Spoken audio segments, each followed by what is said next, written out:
Hello everyone, how are you doing? This is MD Tech here with another quick tutorial. In today's tutorial I'm going to show you guys how to reset your HP computer to factory state without the need for a CD or DVD. So it should hopefully be a pretty straightforward tutorial, and without further ado, let's jump right into it. So we're going to begin by opening up the start menu just by left clicking on the start button one time, and you want to type in reset. Best match should come back with reset this PC right above system settings. Just left click on that one time to load the settings screen that you see right here. And then once it's loaded, you want to direct your attention over to the right where it says recovery. And underneath that it says reset this PC. If your PC isn't running well, resetting it might help. This lets you choose to keep your personal files or remove them and then reinstall as Windows. So left click on this get started button right here. You'll be presented with two options once the next screen has loaded. So we have the ability to either keep your files or remove everything. Even though it says keep your files, it will remove apps and settings. I would still highly suggest backing up any important files or documents to an external medium, like USB flash drive or CD or DVD before proceeding with that. But if you want to do a complete factory reset, we're going to select remove everything, which will remove all of your personal files, apps, and settings. So we're going to select that for this tutorial. And we're going to have a couple more prompts we're going to have to get through before we actually begin the resetting process. So just please be patient.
Okay, so at this point you're going to enter in some information. You're going to enter your country, preferred language, keyboard layout, and what time zone you're in. And then once you've checked all of that, you're going to select Next. It'll begin applying these settings. You're going to have to accept the end user license agreement. You can use express settings to instantly get back and speed up the process a little bit, or you can click on customize right here. It should be the middle button, and you can customize what you're exactly installing when you're resetting Windows 10. So if you want to disable sending input data to Microsoft, you can deselect that by clicking inside of these horizontal boxes, and you can go through and check them out on your own, but I'm going to keep most of them default how they are, and I'm going to select next here. I'm going to select next again, and you guys are more than welcome to go check through and see exactly what you are agreeing to. I'm just trying to speed this video up a little bit.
Okay, so at this point you have the option to enter in your Microsoft account credentials if you were previously using a Microsoft account to use your account. You could also create a new Microsoft account, or you could skip this step and create a local account on your computer, which what I'm going to do. So I'm just going to do a quick little example for you guys.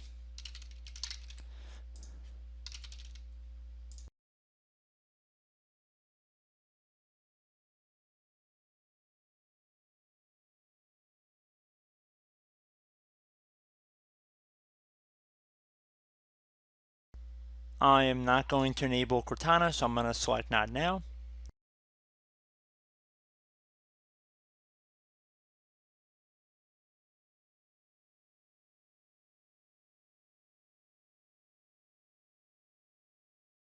And there we go. We can see we are logging into Windows, and it should be a fresh install of Windows we are logging into right now.